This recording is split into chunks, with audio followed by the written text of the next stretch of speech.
and welcome to my channel. My name is Lynn, and in this video I'll be showing you the additions I made to my DIY planner notebook for November.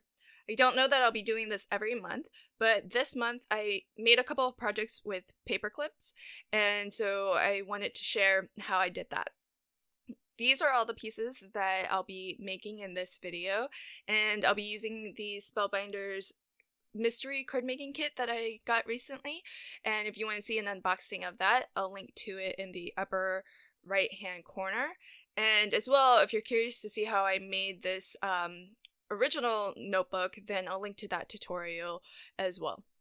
But let me first start off by pulling out my 2-page spread. I printed this on my laser printer, and then I did do some foiling up at the very top. Didn't really get a perfect foiling, so I'm still kind of practicing, and I think I've realized that because this was printed on 65-pound paper, which is a little bit thin, I don't have enough pressure to really have that foil lock into the toner. So what I'm going to probably experiment with is maybe adding a shim the next time, or maybe printing my 2-page spread on thicker cardstock. So I'm going to start off by stamping out some of my design team obligations, and one of the motivating factors for actually creating this planner is to keep myself organized with regards to my crafting. I know that sounds a little bit silly, but I am having a lot of fun being on a design team, and I just want to make sure that I'm hitting all my dates and that I don't miss anything, especially since I do still have a day job. So I just want to make sure that I take my design team obligations as seriously as I take deadlines for my day job. So I'm gonna stamp out a couple things too that I don't want to forget, like birthdays. I'm fairly good at creating cards and gifts and whatnot for birthdays, but I'm not always good at dropping them in the mail early enough for them to arrive on time for said person's birthday. So you'll see me a little bit later actually even pop in a reminder to actually send off the birthday card or the birthday gifts. I'm using these planner series stamp sets from Paper Sweeties. Here's ship presents. So a little bit of a reminder there for me. The planner series stamp sets are really, really awesome from Paper Sweeties, because they even have one that's craft specific. So it has things like design team, blog, and post, and things like that are craft related. So I think that's really awesome. There's my send card reminder for the birthday that is right below it. So I'm not gonna put everything that's going on in my life on this calendar, but I do want to make sure that, I'm keeping my crafting organized, my social media plans organized, and I did go back in and add some more details, so you won't be seeing that 2-page spread again, because it's got more information there that I don't want to share just yet. So I'll go ahead and show you, though, how I decorated the front and the back of my monthly 2-page spread. So here I've just got some cardstock from my stash. It's actually a piece of scrap that was large enough for this entire panel, which is 5.5 by 8.5, and it I don't know, I think that we got something similar color-wise in the card kit, but regardless, it matches this pattern paper, which did come in the card kit really, really well. So so I thought it would be really nice to use up some scraps before I cut into new sheets of paper. And that's probably what you'll see throughout a lot of this series. Like that blue, I'm pretty sure, is a piece of scrap from my stash, as well as the red. So here I'm going to attach my tab, and I did bring it into my planner just so that I can line it up against the October month so that it's still visible and I can grab hold of it. All of these tabs, I punched them using the We Are Memory Keepers tab punch board when I started my journal, so that I had these ready to go, and I've got plenty ready to go for December as well, because each tab is actually 4 layers of cardstock, and that makes that tab really strong, really thick, and very secure, so that when I grab hold of it to sort of fast forward myself to my monthly spread, it's not gonna feel kind of bendy to me. So then I've got these embellishment pieces that came in the card making kit, but some of these are also die cuts that we got, that I used the dies that we got in the kit to cut out. So the heart, the gold foil leaves, these 3 little flowers were all from die cuts, or were all cut from the dies, that came in the kit. And also the other die that's super adorable, if you can see it, there are 2 small gold clothespins that are on that black banner. And there's actually a die that we got that will cut out those clothespins. It's really, really adorable. I'm gonna try to find more and more uses for that, because I just think those are so cute. So here what I'm doing is I'm gonna create a different style of pocket on the back of my 2-page monthly spread. For October, the slanted pocket that I made, I just found myself not really using it because it was such a deep pocket, and the things that I want to hold in this pocket are not tall. And this is a very tall kind of, or the October pocket was really tall. And so as soon as I slipped something in there, I just couldn't see it anymore, and that made it hard to grab. So I decided to make this style of pocket where I've just used this die that's really part of a die set that creates slider cards. And so it's just one of those slider tracks. So you can use any slot type of die that you may have, and if you don't have any, you can just hand cut these slots as well. But the idea is that because I've given myself 3 slots different heights on this pocket, that I can put into this pocket things that are a little bit shorter or things that are a little bit taller. And it's all essentially going into the same pocket, but the shorter items aren't going to get lost in that pocket, and they'll still be visible, and I'll still be able to grab them out of the pocket. And in particular, I want to use this pocket to actually hold the little social media stickers that I printed out and just cut down into strips. So as I use up those stickers, that strip is going to get shorter and shorter.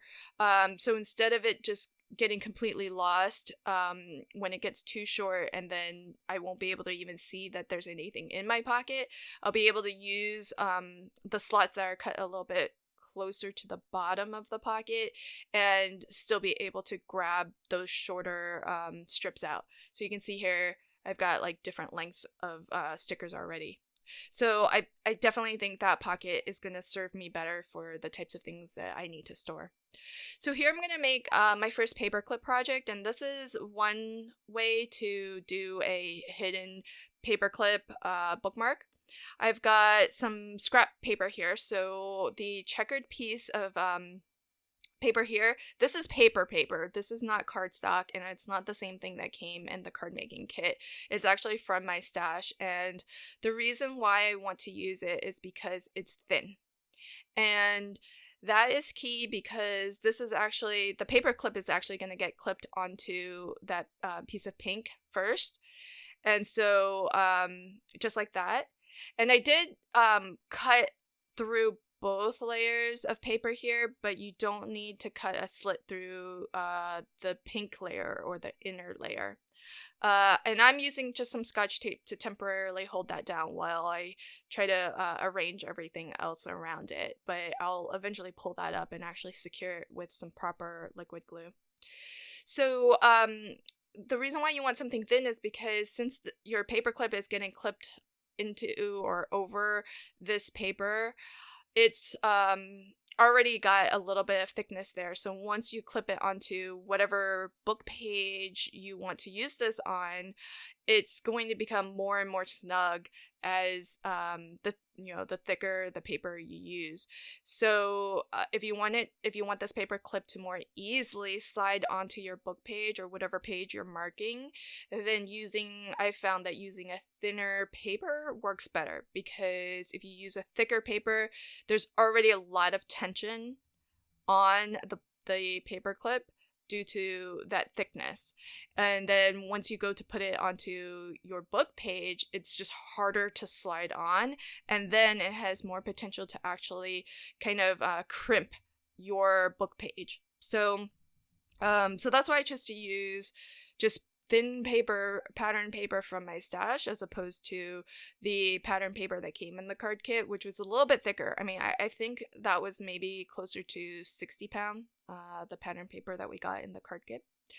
So this little burlap bow is adorable. We only got one of them in the kit, and when I saw it, I knew right away I wanted to attach it to a hidden paper clip and use it as a bookmark that stands up outside of my planner.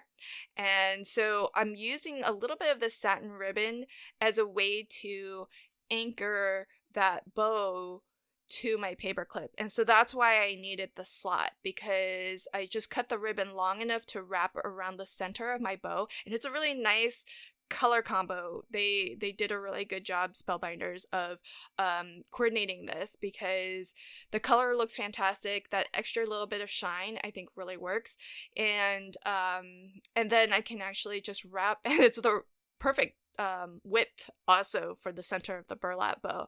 But I just wrapped it around the bow, and then I pulled both ends through that slot that I cut through the top of my my cardstock here.